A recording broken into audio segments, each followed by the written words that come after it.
Broadcasting live to tape from beautiful Monmouth County, New Jersey, or on a clear night. You can almost see RutgersKev sign up for an IMSA series with only 2 other DP drivers. It's the RutgersKev Show. Kevin O'Keefe gets the win at Charlotte. Kevin O'Keefe is going to take his first win and only his 3rd start in the series. Beautiful job for Kevin O'Keefe. Gonna troll me forever. Oh my God, yeah, Sean, take a look at his on his screen there. Very appropriate today. Oh boy. I'm Matt Malone. I stream Iracing, but when I'm not racing, I'm listening to the RutgersKev Show with your host, RutgersKev. How does he have 38 viewers? Hello, everybody, and welcome to a special episode of the RutgersKev Show, where I present to you part 2 of our interview with Empty Box himself, Mr. Matt Malone. A couple caveats. 1, this was recorded when I had my old microphone. 2, this was the interview where I noticed my microphone wasn't working anymore. So you're going to hear little crackles and stuff during the audio. Okay, so it's not going to sound good. 3, speaking of it now sounding good, I actually had to run this interview, the audio file, through a program to level out all the audio because, as you noticed in part 1, Randy sounded really low, Matt sounded a little bit better, and I sounded very loud. So the filters got that leveled out to a bit, but obviously it's going to distort some things. The audio quality here is not professional. Okay, that's what I'm trying to say. Okay, but I definitely think it's listenable. I definitely think it's presentable. Okay.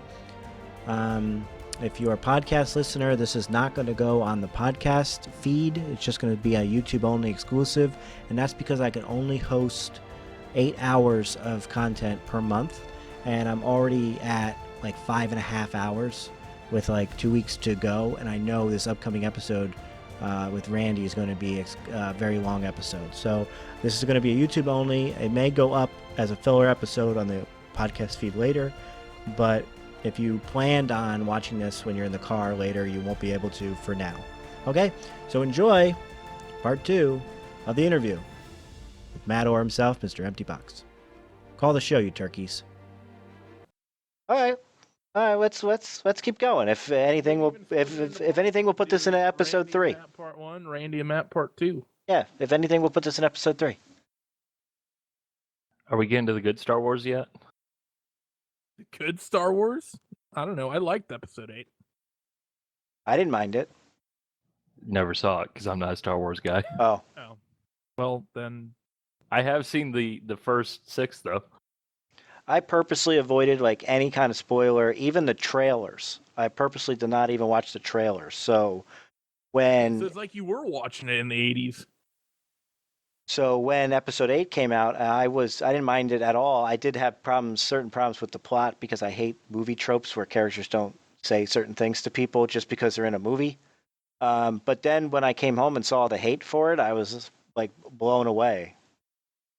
There were some dumb things about it. I legitimately, this is apparently turning into a Star Wars review, but fuck it, YOLO. It could be anything that we want it to be. Yeah, there was a couple things that were pretty dumb. I thought the whole, I don't want to spoil too much. Well, I didn't like that Poe just didn't say certain things, or not Poe, the captain. The Poe intro is a little weird. I know what you're talking about with that, the pink-haired girl. Yes. Yeah, that was pretty dumb. There was that one scene with Luke and the creature that was really stupid. I was okay with that. It's silly. I think I'll just refer to it. I don't know. I didn't like that at all. I thought that was a little over the top. And the very start with Luke, the very, very first start scene with Luke, I was howling for a minute straight. Oh, and yeah, that was great. People hated that. People hated that. I thought it was... I know a lot of people are really triggered about what they did with Luke, but I honestly think that them fundamentally changing the way a character thinks is interesting. So after a long period of time where it makes sense, people would change. This is a Empty Box interview, sort of, since I'm sort of the... Oh, right. And he has... Well, he started it. That's true. That's how you effectively send this conversation on a tangent. That's how the introvert escapes. That's true. You get Randy and I talking, right? And then he's like, "The Klingons are my favorite characters." In Star Wars. Oh no! He goes over to the party and he starts playing with the dog instead of interacting with people. Use the Force, Spock. Yeah. And then you're like, "Where's that puppy?" Well, speaking of use the Force, I guess they have Star Trek Bridge Crew. So I do want to know if you're playing any other VR games. Empty. I've been playing quote unquote. 'Cause I don't think you really play it. It's more like sweating your backside off. Box VR, Yeah, and that's something that I I just can't do kinda that with picked my up and shoulder. just like, hey, you know what? Let's do this, and it's actually really fun to do some exercising in virtual reality. But other Yeah, than it's that, almost like the Wii Fit. I mean, almost, but just with a lot more advanced. yes, it's the Wii Fit. If the Wii Fit didn't suck, Right, but right. I, I can't should do say it I with my have no shoulder experience though. with That Wii would Fit, but that punching motion would just kill my shoulder. I can't do that. oh yeah, and besides that, it's kind of some other stuff like DCS and some various flight sim stuffs.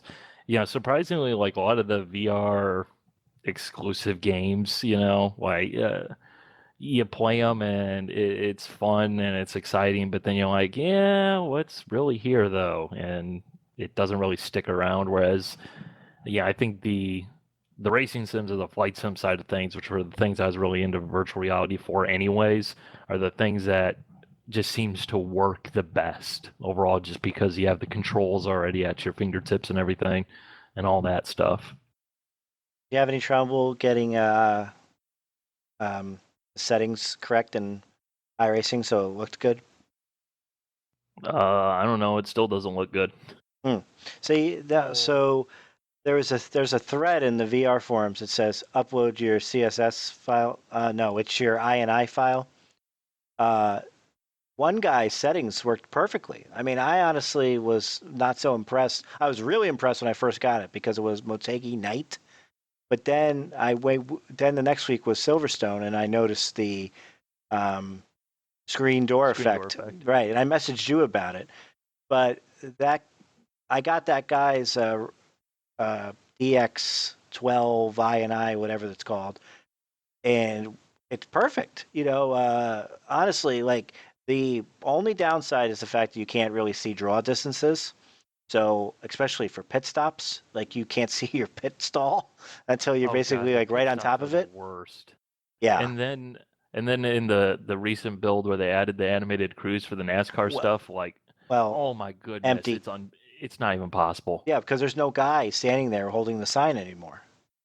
Yeah, in my Atlanta race, it just like I'm like, I know my pit crew's around here somewhere, Right. and I have the pit crew objects turned up a little bit, if I remember correctly, so there's other pit crews out there, or at least standing behind the wall, and it's just like, which guy is actually the right guy? And unfortunately, you can't make your pit stop sign like something that stands out. Because I originally had painted my pit crew in like high visibility, bright pink and bright fluorescent yellow and green, and then with virtual reality, I'm like, I can't have my driver's suit be that ridiculous because like that's just gonna drive me crazy. But now, when you pull into the pit stall and get to your pit crew, do you say, "What's up, guys? This is Empty Box," or? no, I just yell at them to do the thing a little bit more. Well, they made the pit box smaller on the ovals too, didn't they? With the new animated pit crews. I got screwed on just you. the other day. I just came in. It was a splash of gas, and I was a little too far to the left, but I was clearly in the box, right, with plenty of room. It's not like I was right up against the wall, and they said it was too far left. So it was a race where Maybe your fueler is just fat. I mean, I like looked at the replay, and there's literally like the guy could hop over the wall, take 2 steps, and then start fueling the car. That's how far away from the wall I was. Well, it's not. Maybe he couldn't get over the wall. That was the problem. That's not necessarily the issue. It's not going to be the fueler. It'll be the jack. The jack is the main. But thing. yeah, see, and I totally understand that. I would admit I was probably too far to the left if they were changing the left front tire, but I was only getting fuel. That's weird. But no, I've seen a lot of people really have issues with the smaller pit boxes. I remember right after that update came out, I was doing some of the Pro Series with LSR TV. Occasionally, I'd fill in the boots for them when other people had other stuff going on, and it was pretty hilarious watching these like 6,000 and 7,000 iRating guys running for black stripes that couldn't like make pit stops because it was just fundamentally different, and the muscle memory wasn't there anymore. Well, and then VR just exacerbates the problem because you can't see your pit stall until you're literally like 3 stalls away. Right. Like mine does not even render in until I'm 3 stalls away. Now I use the SDOD fuel calculator, so it does count down the box 5, 4, 3, 2, 1 in my headset. But if I'm anywhere towards the end of pit road, it doesn't do that because like if you're in the first 5 stalls, there is no 5, 4, 3, 2. So we've had some problems pitting, and if you know anything about the history of my channel, problems pitting, that's pretty much what I Why do. me? Yeah, it was hard enough finding the pit box on a monitor. In virtual reality, it's just like, yeah, this isn't happening. I really wish we had the ability to change the pit board to something more identifiable that stands out a little bit more, because right now it's just, the roof number and the background color, like it's effective, it works, but it makes things so much more difficult when everything just looks exactly the same. And then the way it used to be, you used to have like 10 minutes of warm up, so you could always just drive out and drive into the pits and see, okay, there's my stall. So you had a little frame of reference. Now you're basically coming in blind. Amen to that. But you obviously prefer the qualifying attached, right? Oh yes, yeah. Yeah. I think that's one of the best things that iRacing has done in terms of the quality of race. I don't want to say like the quality of the racing itself, but like making the experience work overall better. And plus that means that I just get to sit there for like 5 minutes and validate some laps and start at the back. Right. I mean, I can get my practice in. Just get that which is my SR. qualifying. I hated on the road. I'm talking. I hated the way it was, the way it used to be, because I'd be like the 8th best driver and start second, and I'd be 2 seconds a lap slower, and I'd go into the corner and get ran into because these guys are faster than me, right? But they didn't qual, right? Now I'm racing with guys around my speed. Yeah, I generally don't have that problem Yeah, because I exactly. can't qualify worth a hill of Well, beans no, anyways. because you have actual ability. He's the one No, running it's because into I you. can't qualify, so I'm going faster than the people who can qualify in the race. Maybe that's why your videos turn out good. Because I tell you, man, my road racing videos, I have not had a battle in a long, long time. I mean, out of 100 road videos, Skip. Race the Spec Racer. yes, then you get draft locked. It's like, okay, that's not a battle, that's draft lock. Yeah, No, but only at a that's- draft it's track. No, actually, the Skip Barber, we've been broadcasting him every Wednesday, and now, like, I saw Zolder turn into a draft track. I saw. Oh yeah, effectively it definitely corrected will like when you're it's- talking about, I'm sure when you guys are broadcasting, you get a crap ton of people and the strength of fields are crazy high yeah. and everything's really packed in. But, in just a general race, I mean, that doesn't necessarily accurately reflect the reality of how things actually race. I mean, yeah, the draft is super potent, but that's also part of the whole reason that they race so well. It's just funny. It's like, we are at Olton Park. Why is this a draft track? Because remember, the Skip Barber car was meant to improve a young driver's racecraft. Right.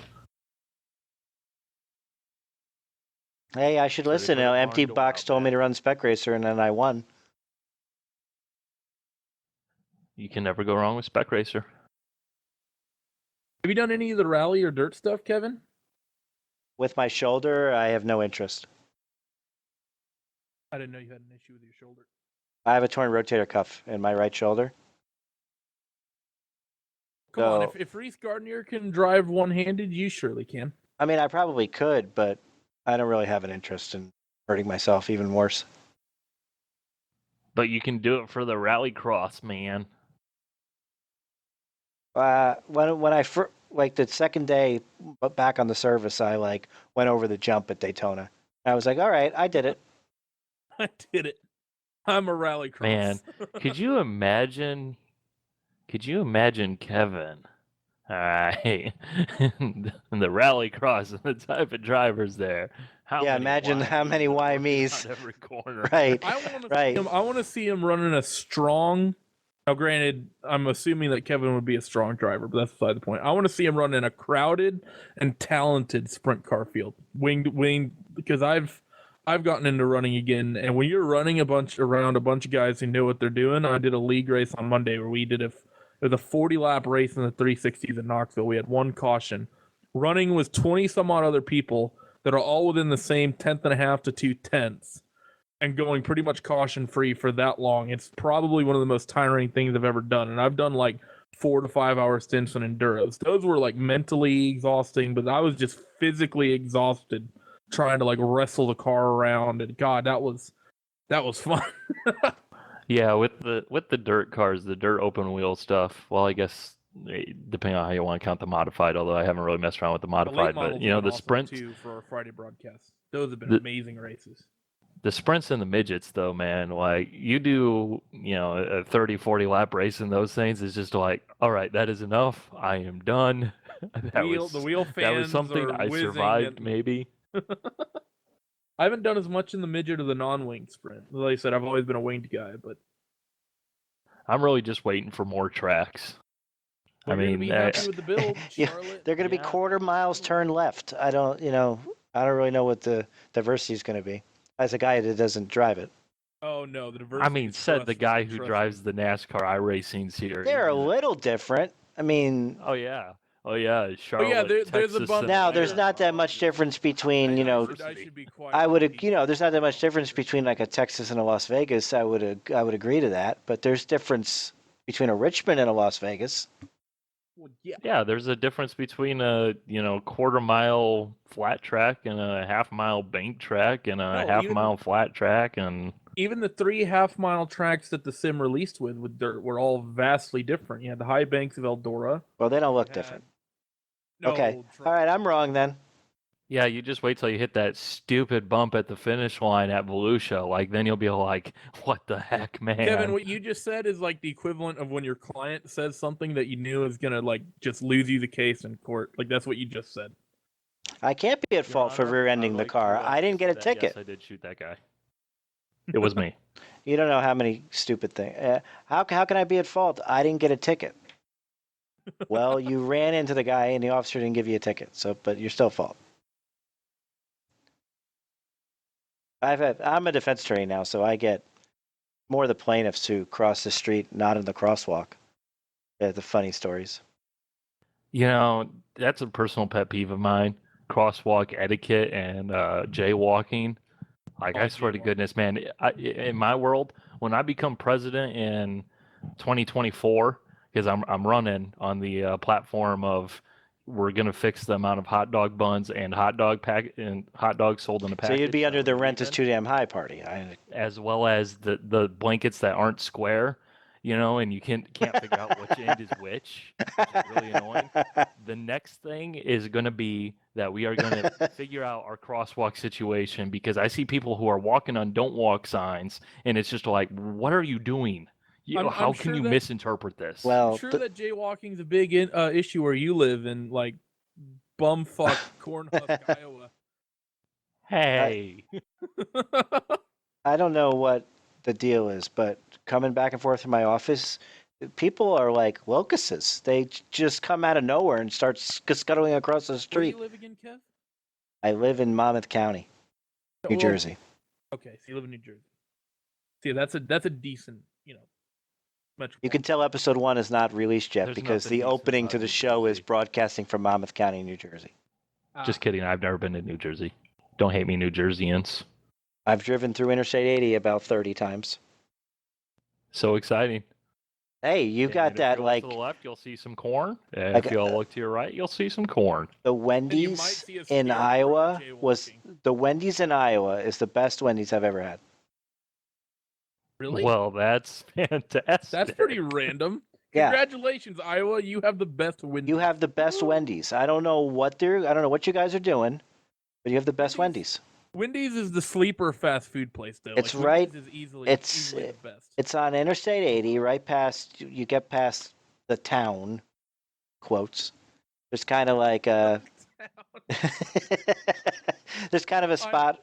There's a spot where there's a bunch of fast food places and like shopping there, and then there's nothing. I would just like to point out that Kevin. No. It's way before that. I'm coming from the east to west. Des Moines is on the other side. I would just like to point out that while yes, I do live in Iowa, I do live in a city that's got like 150,000 people in it. So You probably know what I'm talking about. It's on Interstate 80, right past the town where the college is. Iowa City? It must be. Yeah. Iowa City. What a name. I mean, yeah. What do you mean, what a name? There's a Kansas City. There's even a Jersey City. Yeah. Well, I mean, Iowa City used to be the capital of Iowa, but then it got moved to Des Moines, so it made sense back then. And I think it's right past Iowa City. Yeah, that sounds about right. Probably Coralville, which those two towns are basically like on top of one another now. So I guess if this makes the podcast, RutgersKev endorses the Coralville, Iowa Wendy's. It's making the podcast. Hell yeah. Dude, I just looked this up. Okay, there's a Wendy's in Iowa City. It only has 2 stars on Yelp. What are you guys doing? What a travesty. Maybe that's just a sign of how good the food is there. What if that's just like everyone thinks it's Paris where you get the best deception. Food. No. Yeah, what if it's the Coralville, Iowa fast food chains are the best food in the world? Well, they're leaving low review scores. That way people are like, no, I'm not going to go to that Wendy's. That Wendy's sucks. It's only got 2 stars. Yeah, but it's actually the best of them. Yeah, you all. wouldn't want your favorite restaurant to stay in business or anything.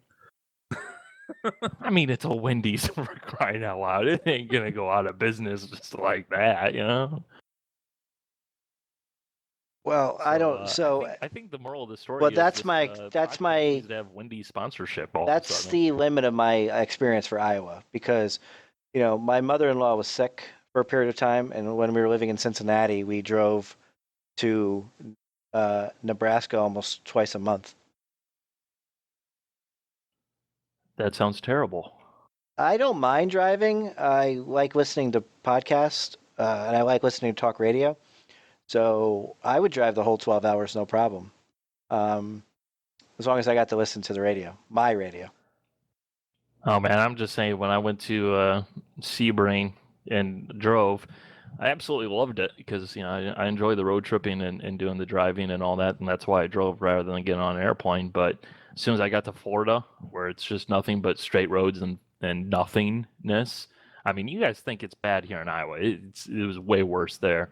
But it's just like no fun at all. It's just like, kill me now, please. Iowa, you have to focus a lot more than you do in like Illinois, because Iowa, for some reason, there's like a whole bunch of trucks. In Illinois, there's middle of the country, man. In Illinois, there's nothing. Like, you just put your cruise on and you go. You barely see another car. In Iowa, you're like, the trucks are just lined up there on the right. It's like that actually here in if you go up the 5 towards Sacramento, north of LA. Like, there's so much traffic. Who's actually listening to this? Is there anybody like in the car? They're nodding their head. Yeah, they're right. There are trucks in the right lane. Probably someone at the drive-through at Wendy's in Coralville, Iowa. There's some truck driver who's making that route for the 4th time in 3 days. He's like, "You're damn right." And Randy, you're in Cali, right? Yeah. So you have In-N-Out Burger. So the conversation is over there. No, In-N-Out's burgers are better than Wendy's, but Wendy's fries are better. And I'll put it this way: I go to Wendy's a few times a week. I go to In-N-Out once every few months. A few times a week. Yeah, because it's like relatively inexpensive and it's really good. And also because there's like an In-N-Out literally a block away and across the street, most people go to the In-N-Out. So do I go to the super busy In-N-Out that'll be like a 20-minute wait even in the drive-through? Or do I go to Wendy's where I'll be in and out in about 5 and the burger is equally as good and the fries are better? Is it In-N-Out? They have those skinny fries, right? Work out. What'd you say, Kevin? In-N-Out burger, the fries, they're like skinny fries, right? They're just I've never liked the In-N-Out fries. I can't recall. I've only had it when I was in Vegas. Everyone generally gets them animal style, but yeah, exactly, double animal style. But even then, the fries are just sort of worse. Oh, I didn't get the animal style fries. No. But I will say, In-N-Out it's sort of similar to Costco in the sense they've somehow been able to keep their costs very down. So you can get like a double fries and a drink, and it's like $6 or something. Yeah. Right after tax or $5. Yeah, when I was in Vegas, I must have had it like 4 times because Yeah. I can get a whole meal for $6, and if you eat inside the casinos, it's going to be 3 times more than that at least. Yep. I know a way to get to eat for free in a casino. Yeah, well, it used to be that way for me too until Maybe 2008 not the happened. best way. Let us know, Matt. What are your Iowa casino hacks? I've never been to a casino. You've never been to a casino. Wow. Really?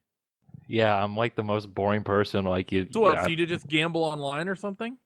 I don't gamble. No, because What? see, Empty's too smart. He just knows, like, why would I waste my money doing that? I'm See, me and I won't go on actually. Before the rest of the world caught up, I used to be a pretty good poker player, and I was an hour away from the casinos in Atlantic City, so I was down there as often as I could, almost. When I wasn't working, it was almost 7 days a week down there. So I did rack up a lot of comp points, but once 2008 happened, they really tightened everything with the comps. So I used to get free rooms in Vegas all the time. I used to fly down to Vegas on the weekends at law school. I used to just go Friday to Sunday, get a free room, fly back. It was great. Yeah, this So is how good close were stuff. you to ever disappearing in a shady accident that no one can ever find any information about? Well, if he was a good poker player, he never really was. Yeah, so I'm walking back. You lose track of time and that stuff, and I almost never play in the hotel I'm staying at, right? So I'm playing at the MGM. I'm trying to walk back to Paris. So I'm walking, and it's probably 4 in the morning, right? So this guy says, "Yayo, yayo," and I thought he's saying "hey," and I'm drunk or whatever. So I stop and go "hey." And then he thinks he has a sale happening. So yeah, that was a mistake. So he tries to get me into this alley to talk to him. And so yeah, it wasn't. I ran away from that pretty quickly. Nothing good happens in an alley at 4 in the morning. Yeah. In Vegas. Well, he was trying to get me like a little off the strip so he could sell me the yayo. But I was like, at first I was just like, hey, and then he's like, hey, come over here and meet me in the alley. And then like my brain processed, and I was like, oh, he didn't say hey, did he? So that's about the closest I've come. But many, many nights where you walk in and the sun's up, and you walk out and the sun's up, but it's the next day. Yeah, it was great. I mean, I wasn't like making a living off of it, but I was definitely profitable, so I could pay for the whole trip. It was good. It was a lot of fun. See, it sounds like he's the smart one here for going to the casinos, and I'm the dumb one for not going to the casinos. Maybe. Well, don't do that. The rest of the world kind of caught up. I played limit poker, and you could just do like simple math. The odds of hitting my flush are 4 to 1. So are there more than 4 to 1 chips in the pot? Yes. Okay. Well, then I call, right?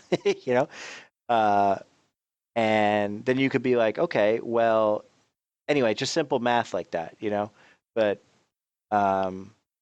basically, in my opinion, I couldn't lose because I was always taking the advantage. It's called. Right. If somebody offers you 3 to 1 odds on a coin flip, you would take that every time, right? So that's basically what limit poker was back in the day. But the game's so much harder now because of the internet. Yeah. Darn internet ruins everything. It's more or less possible where like basically mid to early thousands you could have potentially been a world-class player, and now you're like a fish today if you haven't changed. Like the way poker has changed is insane. I've watched videos and like try to get decent at it, and it's just like it's so far out there. It's like, you know what? If I have good cards, I'll bet. If I don't have good cards, I'll fold. Okay, yeah, that's not exploitable. Well, you're right, but I'm not smart enough to know what is or isn't exploitable, so it's just easier that way. But you could play. It's called ABC. ABC poker. By the book, nothing unusual. And you could win money playing limit poker back in the day, but you honestly cannot anymore. Yep. No limit is totally different because there's so many more variables. Oh yeah. and that's what I was basically playing on student loan money, you know. Oh, no. So I I don't wasn't. need this textbook. I was not. $500 on Poker Stars. He's I only was going to use a textbook once. 500. Yeah, I wish. Five. Yeah, I was wearing like 5,000 on Poker Stars at one time. So, but I was in no mood to put like a large amount of money on the table at once. I could have aces and they could have kings, and so I'd be an 80% favorite to win. But if I lost, oh no. Yep. So I had a friend who, I didn't play a lot of no limit for that reason.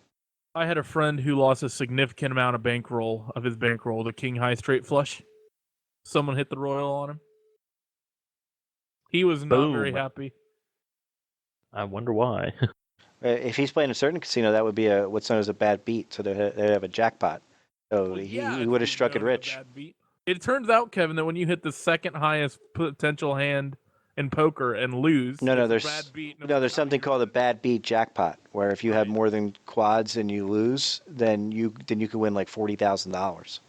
Did you see the clip of that guy who played? It happened like 10 years ago in the World Series of Poker. That dude who hit quads and he got eliminated by a royal. Yep. I've been at 3 bad beat tables, but they've all not been in bad beat places. Interesting. Yeah, one time in Atlantic City, this woman was adamant that her 4 kings was better than a straight flush. So she had to. She was an older woman. She said they stopped the game. They had to go to the security footage. They had to pull out the rankings of poker hands for her. Meanwhile, I'm just sitting there with my hands in my head, just thinking if this was a bad beat. Why me? Yeah, exactly. So I mean, oh my God, the why me's in poker. Oh my God, it's through the roof.